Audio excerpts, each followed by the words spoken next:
Charge refers to being prosecuted under the Racketeer Influenced and Corrupt Organizations Act, RICO, a U.S. federal law enacted in 1970 to combat organized crime. Here's a breakdown of what a RICO charge involves. What RICO covers. RICO targets ongoing criminal organizations or enterprises and allows leaders to be charged for crimes they ordered or assisted in, even if they didn't directly commit them. Common crimes under RICO: drug trafficking, murder, kidnapping, bribery for mail, wire, bank, etc., money laundering, extortion. Key elements of a RICO case. Prosecutors must prove: 1. An enterprise existed. 2. The defendant was associated with the enterprise. 3. The defendant engaged in a pattern of racketeering activity, at least 2 related crimes within 10 years. Penalties: up to 20 years in federal prison per racketeering count, or life if the crime warrants it. Seizure of assets, property, money, etc., gained through the illegal activities. Fines and restitution. State versus federal RICO. Some states have their own RICO laws, e.g. Georgia, which can differ in scope and penalties. If you're asking about a specific case or person, I can look up recent or local RICO charges. Just let me know the name or details. One of the most famous RICO cases in U.S. history. They show how the law has been used to bring down organized crime, corrupt officials, gangs, and even corporations. 1. The Mafia Commission Trial, 1985 to 86. Defendants: leaders of New York's 5 families: Lucchese, Gambino, Genovese, Colombo, Bonanno. Outcome: convictions of top mob bosses for racketeering and conspiracy. Significance: landmark case that severely weakened the mafia's power in NYC. 2. John Gotti, 1992, who, boss of the Gambino crime family, charges murder, racketeering, obstruction of justice. Outcome: convicted and sentenced to life in prison. Significance: ended Gotti's long run of avoiding conviction and brought down a major mob figure. Part 3. Hell's Angels, 2002, ongoing cases. Who, members of the motorcycle gang, charges drug trafficking, weapons offenses, murder, and RICO charges. Outcome: multiple convictions over the years. Significance: used RICO to link crimes across state lines and pierce club secrecy. 4. Michael Milken, 1989, who, Wall Street financier, charges securities fraud and racketeering. Outcome: pleaded guilty, served 2 years, and paid hundreds of millions in fines. Significance: brought RICO into white-collar crime. 5. YSL, Young Slime Life case, Atlanta, 2022, ongoing. Who, rapper Young Thug and affiliates. Charges: Georgia RICO Act violations, murder, gun, and drug crimes. Status: trial ongoing as of 2025. Significance: high-profile use of state RICO laws in music and gang-related activity. 6. Trump and co-defendants, Georgia election case, 2023. Donald Trump and 18 others. Charges: violations of Georgia's RICO Act tied to alleged efforts to overturn the 2020 election. Status: still in pretrial phases as of 2025. Significance: one of the most politically charged uses of RICO in U.S. history. Holmes is currently on trial in Manhattan federal court, facing serious charges including racketeering, conspiracy, sex trafficking by force, fraud or coercion, and transportation to engage in prostitution. The trial commenced on May 5, 2025, following his arrest in September 2024. Combs has pleaded not guilty to all charges and remains in custody after multiple bail requests were denied due to concerns about potential witness tampering and community safety. Key allegations and testimonies. Cassie Ventura's testimony. Combs' ex-girlfriend, singer Cassie Ventura, testified over 4 days alleging a pattern of physical, sexual, and emotional abuse during their 11-year relationship. She described being coerced into participating in freak-offs, drug-fueled sexual encounters with male escorts orchestrated by Combs, and claimed these acts were recorded for potential blackmail. Witness accounts. Multiple witnesses corroborated Ventura's claims. Sheree Hayes, a male exotic dancer, testified about being paid to perform for Combs and Ventura under strict instructions, including avoiding eye contact with Combs. Former assistant David James recounted procuring drugs and personal items for Combs, including ecstasy pills shaped like Barack Obama's face. Kid Cootie's involvement. Rapper Kid Cudi is expected to testify regarding an alleged incident where Combs, upon learning of Cudi's brief relationship with Ventura, orchestrated a violent retaliation, including arranging to have Cudi's car firebombed. Legal proceedings and potential sentencing. Combs faces a total of 5 criminal counts. If convicted, he could face life imprisonment for the racketeering charge, a minimum of 15 years for sex trafficking, and up to 10 years for transportation for purposes of prostitution. The trial is expected to last approximately 2 months, with more witnesses scheduled to testify in the coming weeks. Into all of this, I'm joined by attorney Glenn McKinley.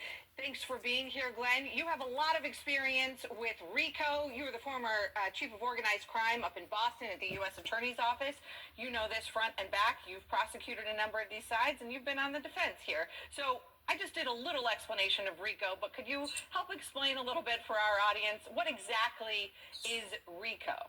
RICO is a statute that permits wide-ranging conduct to be introduced to support and develop the case, as you outlined at the beginning.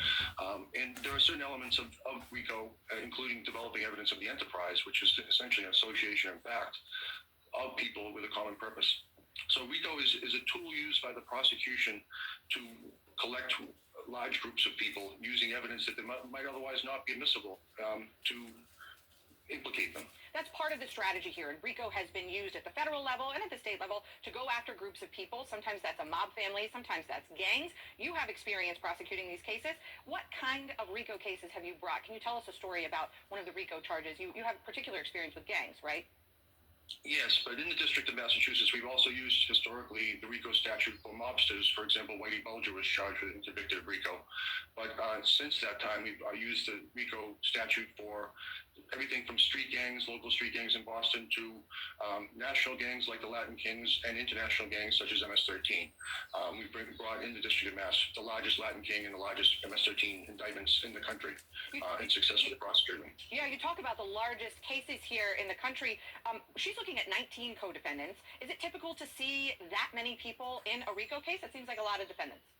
It's a lot to deal with the evidence against each one of the 19 defendants. The 2 cases I mentioned were in excess of 60 defendants on both of the gang cases, though, so it is not uncommon.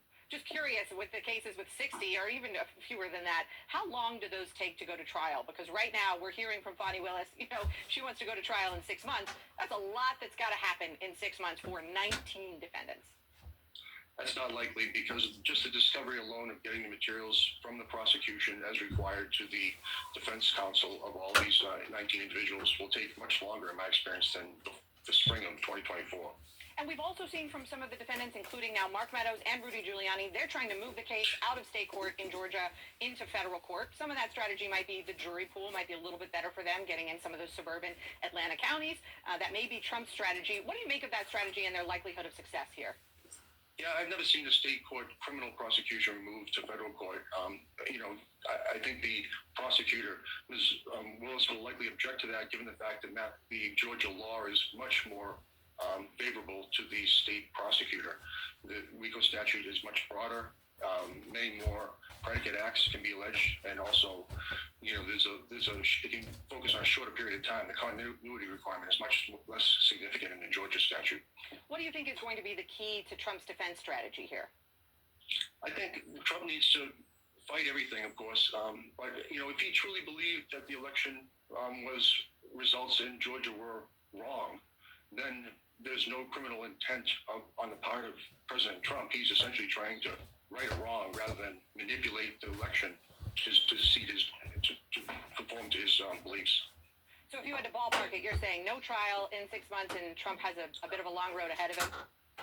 I would. It's a long road. It's very challenging to defend these cases because not only the multiple types of evidence that are admissible, but also there's multiple defendants in this case, and there's going to be an effort to try to flip them, to testify against them, and that would develop evidence of the entire conspiracy and the entire enterprise, which would be challenging.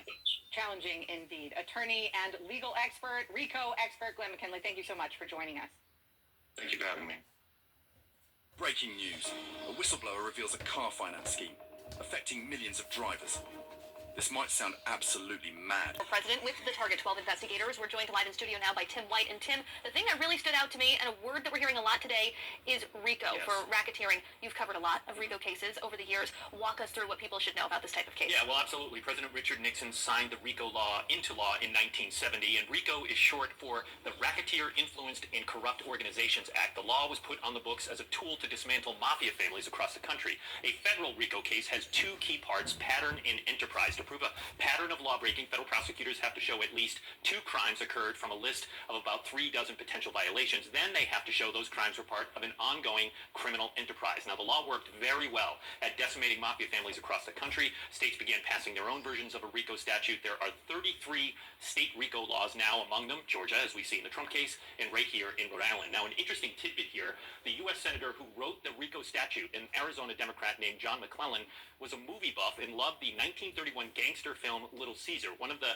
main characters in that movie was a mobster named Rico, who, now spoiler alert here, died in a gunfight with police in the film. So it's widely believed that's how he came up with this clunky acronym RICO. Wow. Yeah. Yeah, and a little history. Yeah, good to know. And Tim, obviously the mafia had been a problem long before 1970. What was it about the RICO statute that made it easier for prosecutors to go after these mob families? Well, prior to the RICO statute, it was very hard to charge those in the upper echelons of La Cosa Nostra. Mob bosses were virtually untouchable. There's a famous example. The way the feds took down legendary Chicago mob boss Al Capone wasn't through murder and mayhem counts, but tax evasion. That's because mob bosses don't generally carry out crimes, they order them. So until 1970, prosecutors were left going after low-level mob foot soldiers, but the RICO statute allowed the government to pull together all the crimes the minor players were committing, and if they could prove those acts benefited the organized criminal enterprise, then the boss himself could be charged. And of course, now we see it has been expanded well beyond those mafia families. Oh, absolutely, no doubt. Today, RICO is used to go after illegal drug operations, after street gangs,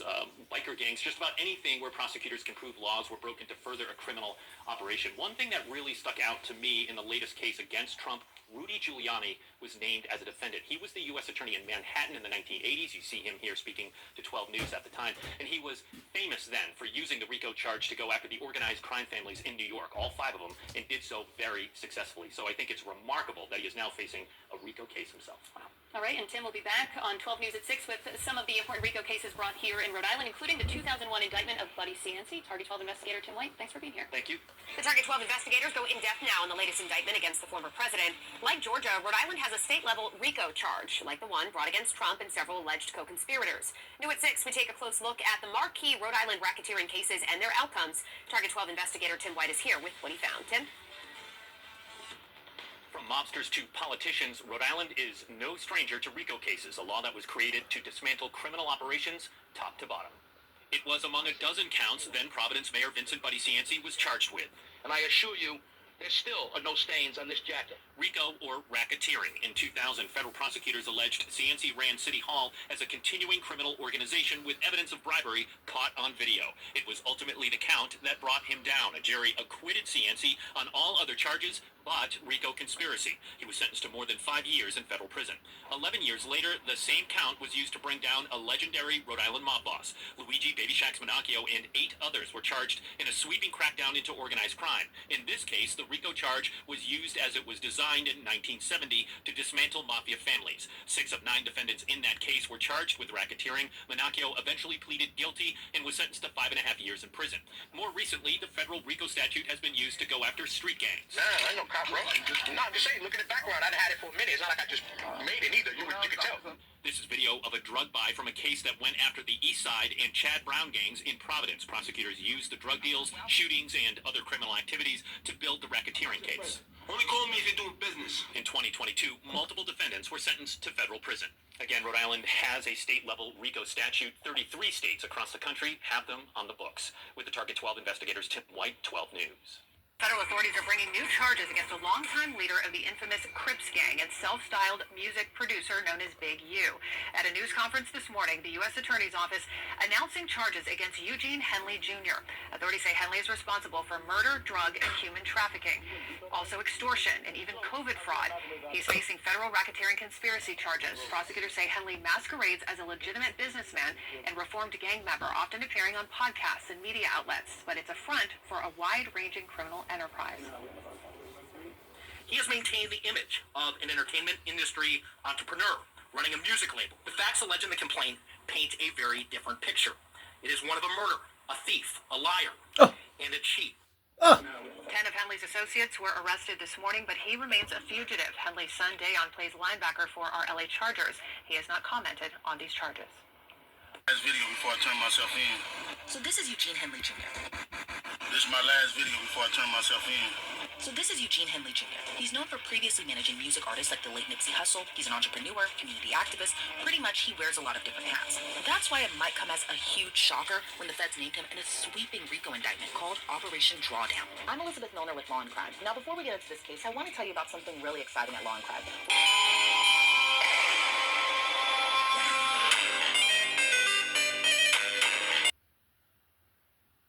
Innocent, but if he's convicted on these charges, he's facing the rest of his life in prison. I just need y'all prayers. I need y'all. I don't even know what to say.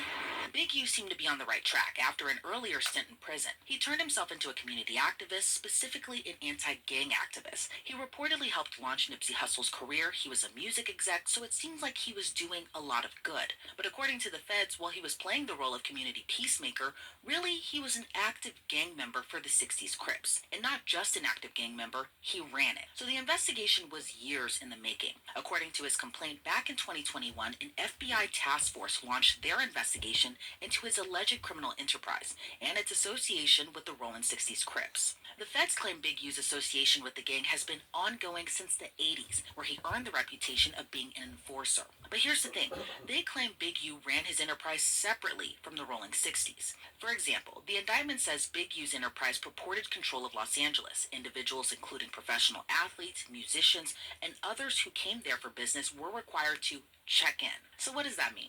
Well, according to the feds, the check-in included payment to the Big U enterprise, as well as requesting permission from Big U himself to conduct certain activities, including acts of violence that were sanctioned by the Big U enterprise. The indictment even points to an appearance Big U made on the Nothing is Something podcast, where he stated, if you choose not to check in, you suffer the consequences. Another example the indictment points to is the attempted murder of rapper Quando Rondo. You know, the alleged murder for hire plot that has rapper Lil Durk locked up now. According to Big U's indictment, Quando Rondo didn't check in, and as a result, his cousin was killed. Federal agents allege while Big U's enterprise has a history and reputation to control LA through violence, fear, and intimidation, Big U simultaneously attempted to create an air of legitimacy. How? By promoting himself as a reformed gang member who focused on bettering his community through his nonprofit like Developing Options. And it appears Big U was doing good for his community. It began in 2004, and essentially the organization had a mission to decrease gang activity and empower the kids that lived in LA. But here's a big problem.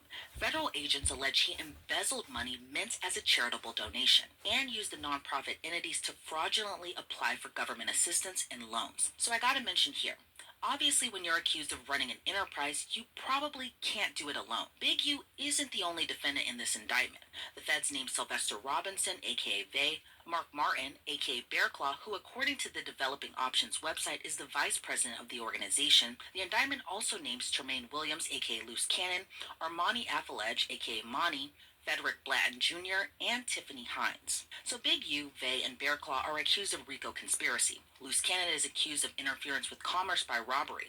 Armani Affalege is accused of transportation of an individual in interstate commerce with intent that that individual engage in prostitution. Meanwhile, Frederick Blatton Jr. and Tiffany Hines are accused of bank fraud. The indictment alleges Big U, Vay, Loose Cannon, and Bearclaw committed and arranged robberies to enrich the Big U enterprise. It alleges Big U, Vay, and Bearclaw extorted individuals in LA for purported protection. It also alleges Big U defrauded various companies, donors, athletes, and celebrities. So another example is Big U is accused of pocketing more than $100,000 in donations to Developing Options. According to the LA Times, in August of 2019, NBA star Draymond Green donated $20,000 to the nonprofit. But Big U allegedly embezzled that donation by putting it into his personal checking account. Shaq also donated $20,000 to the organization and the Crenshaw Rams youth sports team, but most of that money also went into Big U's personal account. According to FBI Special Agent Andrew Russa, the LA Mayor's office is supposed to oversee the program, and they should have rejected developing options. Now, why would they reject an organization intended to do good? Well, because each contractor needs to pass a lot of requirements, like background checks, training, approval of employees, stuff like that. But according to failed to do that. He wrote, quote, based on my review of documents in the course of this investigation, developing options appears to have failed to comply with some or potentially all of those requirements. So that's a lot, right? But Big U was accused of more than just that, like murder and dumping a body in the desert. According to the indictment on January 20th of 2021, a rapper only known as RW recorded a diss record. And who was he dissing? Big U. Referring to Big U as bro that makes some money. And that unnamed rapper may get shot in the face for thinking that his use of the studio and representation by Unique Music is funny. But the track was eerie given what happened next. Just days later, the rapper was shot in the face, but it's unclear if Big U heard the lyrics before the murder. Federal agents allege Big U was the only one with the motive to murder RW. So what exactly happened? Well, according to witnesses, RW was in Vegas, and who else was there? Big U in May. Investigators noted Big U's phone location data and witnesses showed he arrived to Vegas at an Airbnb. On January 24th of 2021, Big U arrived to a studio, and RW was there, recording until around midnight. A little after 12:30 a.m., Big U left the studio, and his phone stopped reporting his location. About 45 minutes later, surveillance video at the Airbnb showed RW exiting the passenger side of the car and entering the Airbnb. A few minutes later, he left the Airbnb with a suitcase, got back into the car, and left. All of this time, Big U's phone wasn't reporting his data. Likely it was turned off, but then it started again at 2:15 a.m. And here's the thing, RW wasn't seen again.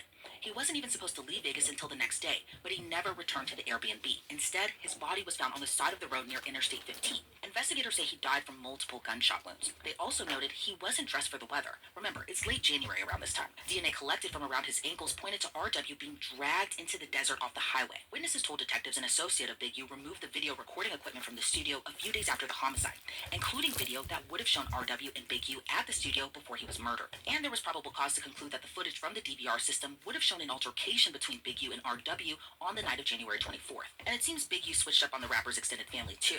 The victim's aunt told investigators she confronted Big U about arranging her nephew's trip out to Vegas, which Big U admitted to, according to the indictment. And Big U even called her on a weekly basis prior to the murder, then stopped after the murder, and after she confronted him, she never heard from him again. Again, this was back in 2021. But remember how I mentioned this was a years-long investigation? By 2023, the feds were conducting a wiretap on Big U. He allegedly ordered witnesses not to speak with police about the murder. Like I mentioned, it's a lot. And when the indictment came down, federal agents claimed Big U went on the run. Then he published a series of videos to Instagram swearing by his innocence. This is my last video before I turn myself in. I'm with my family. Talk to my sons, I talk to everybody, man. I'm just saying, gonna deal with this fight, see what it is. I just want y'all to know, all this stuff is quagmire. Shit's all bullcrap. I just need y'all prayers. I need y'all to, I don't even know what to say. Now, in 21 years, I've elevated my family, come back, sit in here and write and do what I need to do until I can come back home. People are supposed to help me. I hope you help me. If you can't, you don't worry about it. A lot of stuff y'all hearing is straight trash. And I appreciate the love and I appreciate people who've been helping me. I don't know. It's hard helping black people. And not being hunted for doing it. Especially it might be to, I don't know if it's to the right or the left. Reach out to anybody who can help me, y'all. You hear me? Help my own family. Appreciate y'all. You know. I'm looking at this video as I come in to turn myself in, and I'm disheartened by the fact that they're trying to say that I stole something from Developing Option, or I used Developing Option as a front. Developing Option paid my bills. They paid my house note. They paid the bills for my family, the money I made from as an employee for Developing Option. I never mixed that with nothing. I didn't manipulate nobody. I didn't steal nothing. We did PPP loans. We did 2 loans. And that's it, just like everybody else did. I didn't use no fraud. I didn't use no fake names. And one of them we was paying back and one they forgave. You know what I mean? And the other one we attempted for it. They didn't give us nothing for it. I filed my taxes. And them going around telling me I was using Developing Option as a cover. Cover for what? None of that's going to be true. None of that's going to be true. The government putting this big picture. They want to arrest 21 dudes. Some dudes I don't even talk to. I don't even know nothing about. So how the hell you gonna lump me in with all them? But it's all a big picture though. It's all a big picture. Now I'm gonna be sitting there, it's gonna be years on my life. Then I I'm again, you going to get dudes who don't even talk to you. What they gonna say? You ruining people's lives. I heard it's over 21 people that's been arrested. It's wrong. It is what it is. Just pray for me. Pray for me, pray for my family. And look at what we did. You look at what I did. I've been home 21 years. It ain't over though. That's what it's not. Blessings. And he had in his case to Young Thugs, but alleged music manager Whack 100 is working with the feds. I'm looking at all these charges on the news. I'm headed back to LA. And then I'm looking at the people they arrested. How you gonna go arrest people that I don't even talk to? That's a built-in liar right there. You know what I mean? So, is that how they gonna work the case? Everybody know I don't work with Cannon. Everybody know I don't work with Rick. So if you want to arrest certain dudes, and put them next to me, them is the dudes you gonna have to call themselves turning against me. Well, ain't no turn against me. I ain't going for that. You might as well go get 600 and whack. These dudes been saying I did all year. So what they doing is they go on the internet and these dudes say that I did shit on the internet. Then when you say I did on the internet, they go investigate it. Now you raiding my houses, raiding my shops, raiding all this stuff. And talking about I'm committing crimes and covering up with development option. What crimes am I committing to cover up with development option? You know what I'm saying? I ain't committed no crimes. They cover nothing up with development option. Crazy. But this how they get you. They get one or two people to say something. Ain't gonna be no real evidence. Ain't gonna be no real nothing. It's gonna be a repeated thug. It's gonna be a bunch of people in jail for a bunch of different crimes that don't have nothing to do with me. They filling up all of us up and say it's all the road to 60s. Watch and see. We just seen it with Thug. I'm finna experience the same thing out here. I knew it was coming. Now they on there saying all this stuff to assassinate my character.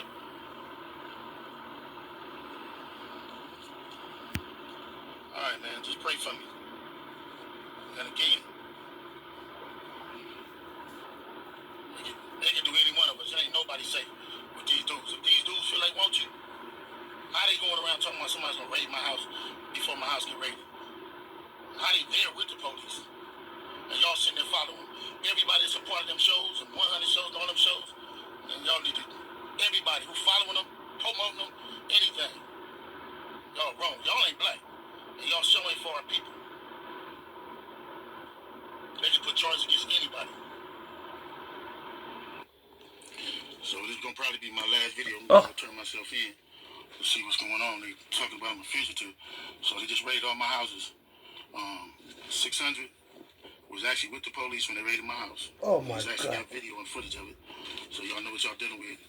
And I just want to say this to y'all. When they raided my houses and my property, it was actually about Whack, Loose Cannon, 600, and this internet stuff.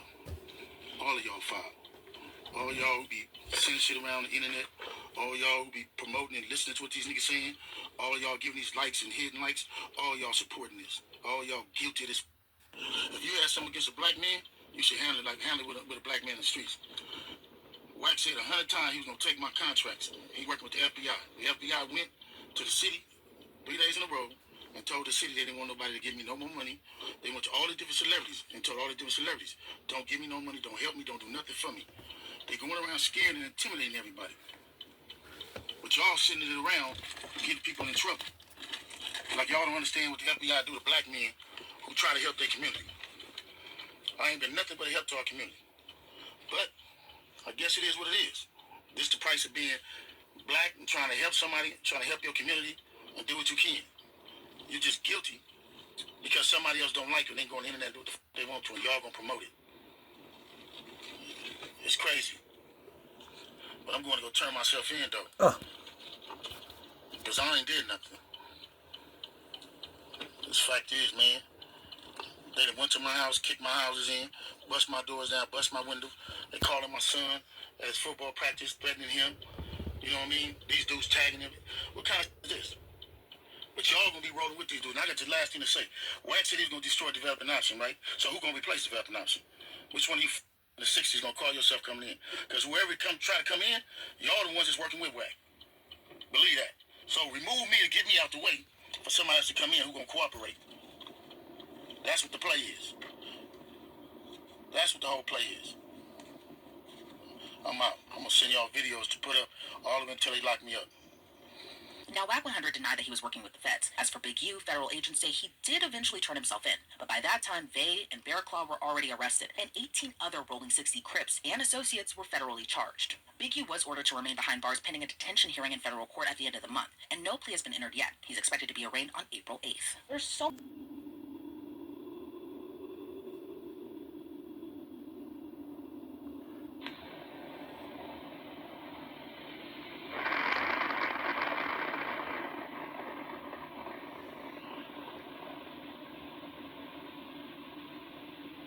ridiculous application of the racketeering statute. This is not meant for election disputes.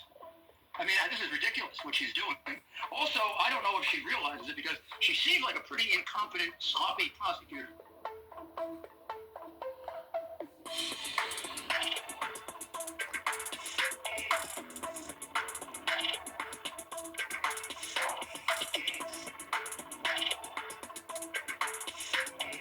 Law enforcement officials cracking down on the Venezuelan street gang Tren de Aragua today. More than 24 alleged members of the gang arrested here in New York City. They seized a number of weapons during the operation. Those arrested are now facing a slew of federal charges. The charges include murder and sex trafficking, and there were 6 who are now facing racketeering charges. Here with us now is the former NYPD officer, Bill Stanton, security consultant, private investigator. Welcome, Bill. What do you make of that, using the RICO statutes in this particular case? That stood out to some people. Ronald, good afternoon. Thanks for having me. Well, I think it's a brilliant move by this administration and an accurate move. For those of us old enough to remember, it's very reminiscent of the 1980s when the RICO statute was used against organized crime, also known as the mafia. Well, that was Rudy Giuliani, right? When he was the U.S. attorney in the Southern District, and I think a lot of people back then said it was creative then too, right? Right, and guess what? It minimized the mafia tremendously. This is an organized crime outfit of a different ilk, mind you, coming across the border illegally, and every border crossing, illegal border crossing, has the potential to enhance their ranks as they're trying to recruit within the country. As we're seeing from the video now, this is unacceptable. Tom Homan and company are going after them hard, and hopefully we have the same results as we did against organized crime. I want to talk about that. Quick clip from Holman earlier at the White House and how he put it. But we send a strong message to Tren de Aragua. We're going to keep doing this to every TDA member and MS-13 members removed from the country. That was the first time we used RICO. The underlying offenses were sex trafficking, gun trafficking, drug trafficking, murder for hire. We seized a lot of weapons, and we rescued some victims of sex trafficking. Okay, so to focus again specifically on RICO or racketeering, what's required there to have a charge like that, and do you see it as something that like we did with the organized crime with the mob, that we'll see more and more with gangs? Well, I'm not a lawyer, so I won't speak to the specifics, but what I will say is when you're part of an organization, when one goes, they all go. And that's what we're seeing here. You don't have to have, if you're part of an organized crime gang, if you will, if one member has the drugs and the guns and they could show a link to the hierarchy going up the chain, then they all go. And this is the most expeditious way to get these rapists, child traffickers, murderers out of our country and back to the country of origin. All right, yeah, they got a lot today, a lot of them right here in New York. Bill, thank you for watching. Subscribe below and download our News Nation app right now on your phone, and you will get fact-based, unbiased news for all Americans.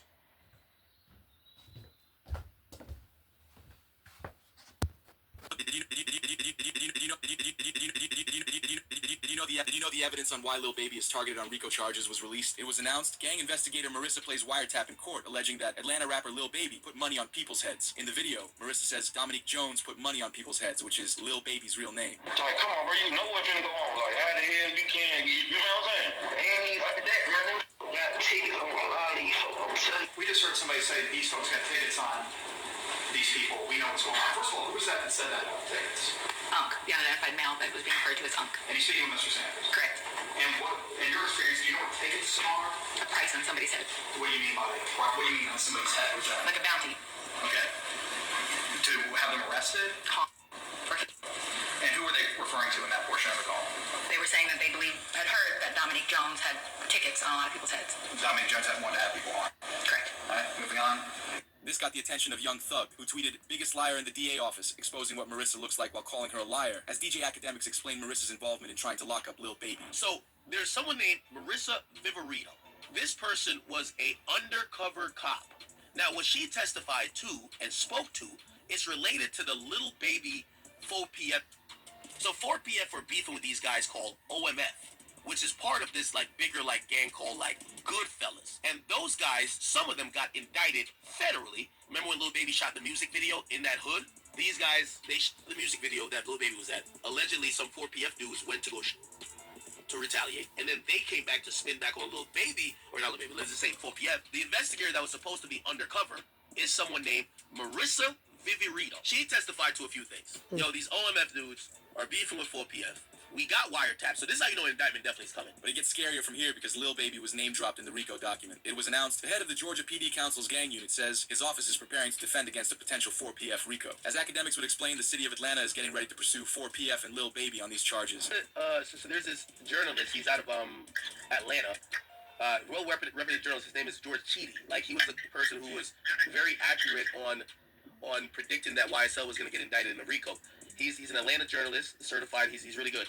He's came out and he said that the Atlanta Public Defenders Council, like the office, they're basically their specialized unit for Georgia's Public Defender's Office. The unit that specializes on gang cases says the office is actively preparing for a racketeering indictment on the 4PF and OMF case. And I don't know what OMF is, and that he expects Little Baby to be indicted. This got Snoop Dogg's attention, and he tweeted, "First Young Thug, and now Lil Baby, being played by that Atlanta DA. Y'all Atlanta rappers be careful out there." But the news revealed an update reporting Lil Baby taken into county jail for questioning on the passing of Gotti Davis and Lamont Freeman. Police questioned why he closed 4PF after the crime took place. But when Lil Baby was questioned about it in an interview, he seemed a bit weird as he said, This 4x4 had to come to an end. You know what I'm saying? When you say of course, I mean, why you say of course? Because that be going on. And I had to start learning that, like, other people's actions I could be held accountable for. Right. I ain't know all that at first. You know what I'm saying? I never would have went that route, but I ain't know. You know what I'm saying? Now that I know, I'd be a fool to just keep the same thing going. They trying to make something out of something that it ain't. Right. Like, if I got any kind of control of, hey, we gonna switch that whole thing up. It ain't even just about the police. It's just period. You know what I'm saying?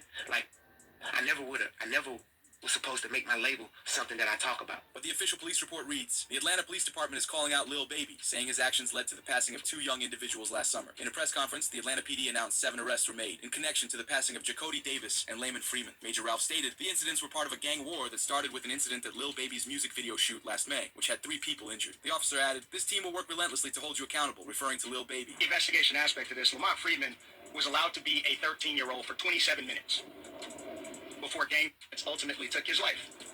Gang was orchestrated by adults in our city, and cowardly acts of an Atlanta-based rapper that decided to go over into a rival gang stronghold and shoot a music video in a place that he knew he should not have been. And in the subsequent days, we saw and ultimately the deaths of 2 children as a result of his cowardly actions, and you know who you are. And I tell you that this team will work relentlessly to hold you and the persons that you are affiliated with responsible for those actions.